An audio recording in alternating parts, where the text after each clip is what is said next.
What is the weight of a family's history that is held in silence rather than in books? Writing on 16 June 2026, the author traces the invisible lines connecting the intellectual legacy of Edward Said to a grandfather's long silence about his Irish roots. The piece wrestles with the weight of displacement, not just as a political event, but as a quiet, persistent condition that reshapes language and memory. It lingers on a difficult question. How does one reconstruct a sense of home when the original map has been lost to empire or the pressure to simply fit in? Written by Morgan Berry in Public Books. Narrated for Arva. Advertisement. Dejar todo atrás debe ser lo más parecido a la muerte. Giovanni Benavides Bailón, Las palabras del aire vacío, la novela de Kafka. Barcelona, winter 2004. A young man from Massachusetts sits behind a stack of books. Rain patterns the roof of the library as darkness extends in all directions. Alone and in silence, he rubs his face. 2 years in Ecuador and 3 in Spain brought him to a place where, perceptibly and imperceptibly, the core parts of being, language, dreams, insights, and a sense of awareness, had been remade in ways unexpected and at times unfamiliar. When months turn into years and years become existential questions, winter weather can bring a special kind of despair. It's a solitude that evokes loneliness, but also a distinctive form of openness to thought and ideas, to words and people, to questions and experience. As that long day journeyed into night, he turned a page and saw this. Exile is strangely compelling to think about, but terrible to experience. It is the unhealable rift forced between a human being and a native place, between the self and its true home. Its essential sadness can never be surmounted. Edward Said, Reflections on Exile. I first read those words when I was 25 years old. Hard to believe that over 2 decades later, a single paragraph can maintain the same power, force, and relevance to one's existence. Displacement is a kind of condition, one that Said acutely understood. If my exile was chosen, if it could even be called exile, Said distilled its complexity to 39 words, a way to understand silence. Reflections on Exile summoned to mind the only 7 words my grandfather ever said to me out Ireland, where he had cousins he never knew. "I don't think I'll go back there," he muttered one day in the 1990s in response to my prodding. He had visited, seen family, kissed the stone, and got in a car accident. My parents said he was distracted. I wondered what Hurleys in Cork thought of how he pronounced our surname, what they thought of Puerto Rico and Martha's Vineyard, the islands where he chose to live. The reaction in their eyes and in his, the confusion wrought by exile and empire, Americanization, and the impossibility of return. 7 words linger of his story, but maybe they comprise it. Edward Said and my grandfather had different approaches to exile. One used words, the other silence. Both were fluent in the hollowness of relocation, the inconsequence of acculturation. They had new languages and accents, lived in different climates and cities. They were surrounded by the deception of success. The jealousy, depression, confusion, and misunderstandings wrought by diaspora and imperialism were shot through their very existence. Part of Said's genius was the knowledge that it's too easy to blame empire for all of that. Places and the mind, the scars of Americanization. It's hard to think directly about identity, be it shaped by places or blood or language, especially when multiple are involved. Among the more toxic aspects of American life is the idea that family history begins in the U.S. In my youth, no one talked about why we heard Portuguese at recess and on the bus, at the bakery and playing soccer. We never heard what happened to the Wampanoag language in a classroom half filled with Wampanoag kids, or why English is the only possible way to communicate in public. If other tongues make it into the synagogue or church, their blockage or absence in the media, in schools, and in courts long predates Donald Trump. The U.S. imperial treatment of other languages dooms their philosophies, histories, experiences, and emotions, at least in theory. In the American story, grandparents and their traditions are old world, superstitious, and not modern. You see, Jeffrey, success, or at least participation, involves abandoning all that. The surroundings say to Americanize oneself, one's words, thoughts, and maybe feelings, without regard to how scarring that concept is, without regard to what it requires of a person, of a family, without regard to how it destroys relationships, languages, friendships, and history. It also destroys people. If suicide is more common among displaced people, 7 words from William Francis Hurley don't say how he lost his father and a brother, 5 days apart. 2 Hurley death notices arrived at once to a military outpost in the South Pacific in spring 1945. I always wondered, but never asked, which envelope he opened first. I would like to think my grandfather's silence about suicide, but also about Ireland and his first years on Martha's Vineyard, our surname meant he couldn't purchase a home, were to protect people around him. After decades of success amid Massachusetts' exclusions, he eventually lived in a 2-room home on the extreme northwest corner of Puerto Rico. Here he found happiness that was maybe impossible elsewhere, one that success and Americanization could not and did not bring.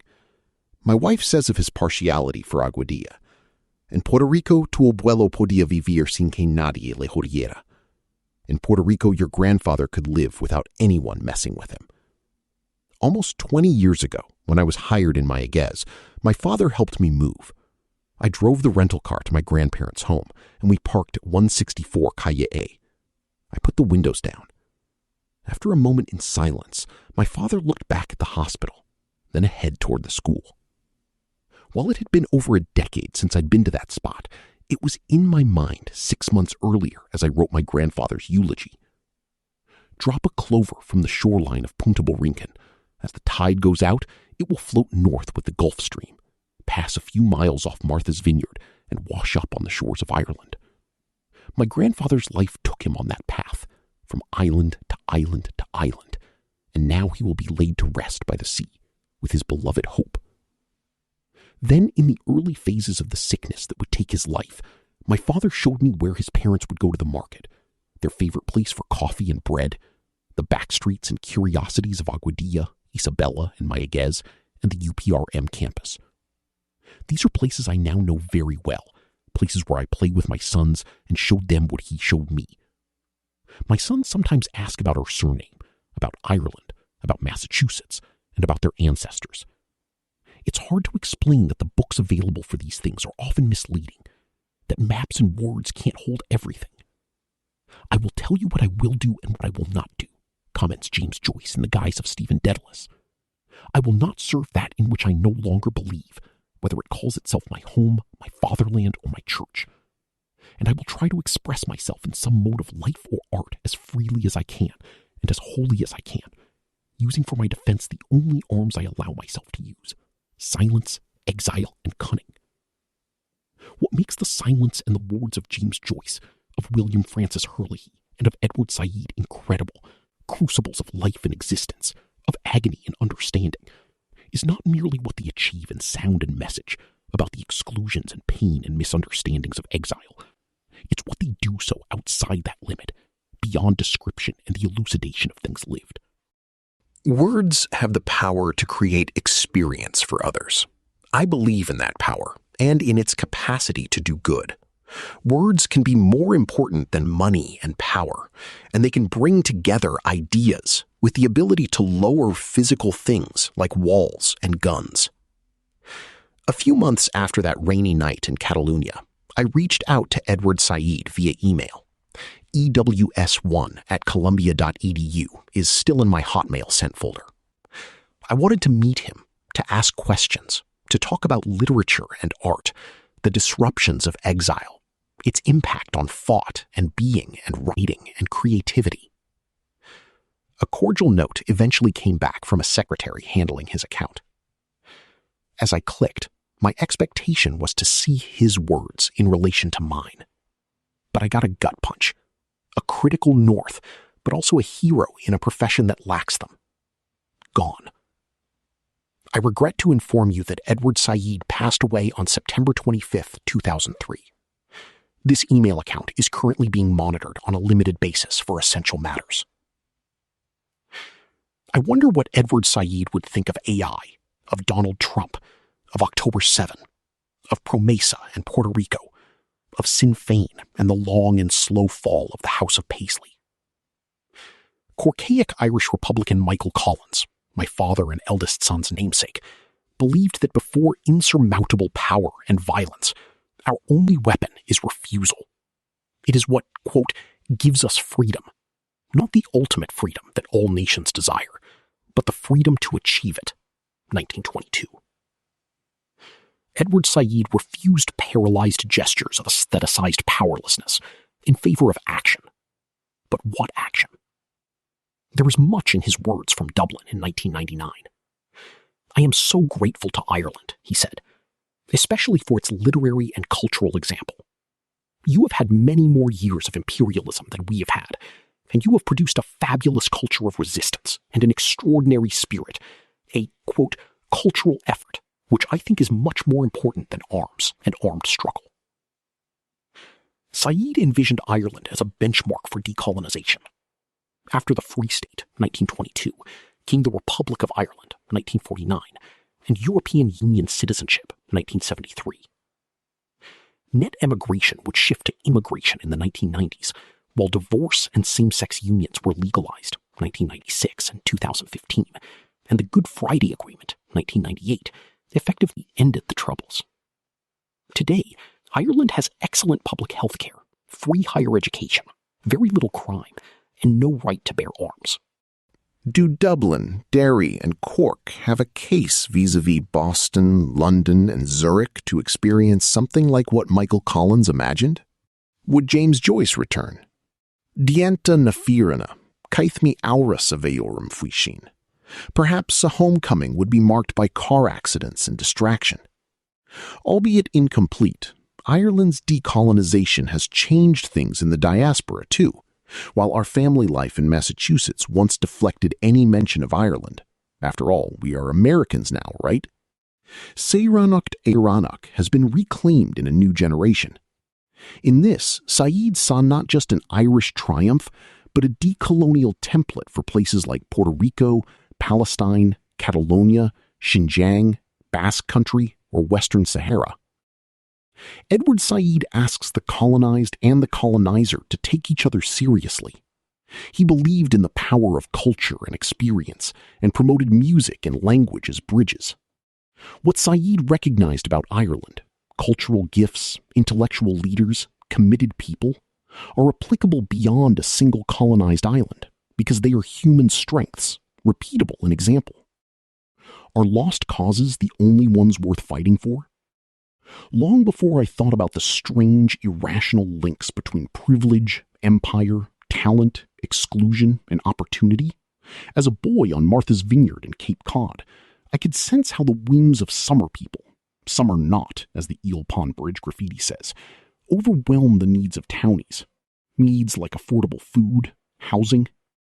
Soccer, I thought, was a method to connect to them, a cultural effort for them to take me seriously, or at least to make a conversation possible.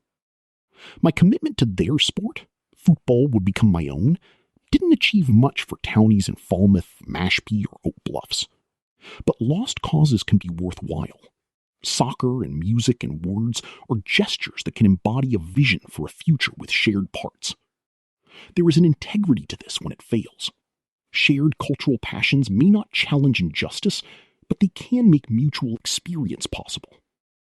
After moving from Montevideo to New Jersey at age 11, Tab Ramos said soccer was my friend. He fought, lived, and communicated through the game. And for young people, that symbolism can express complexities and layers of meaning beyond the comprehension of adults and their governments.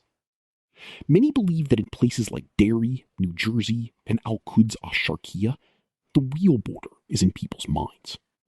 At the moment that they were playing, said Said of the West Eastern Divan Orchestra, their personal identities and histories sort of dropped away.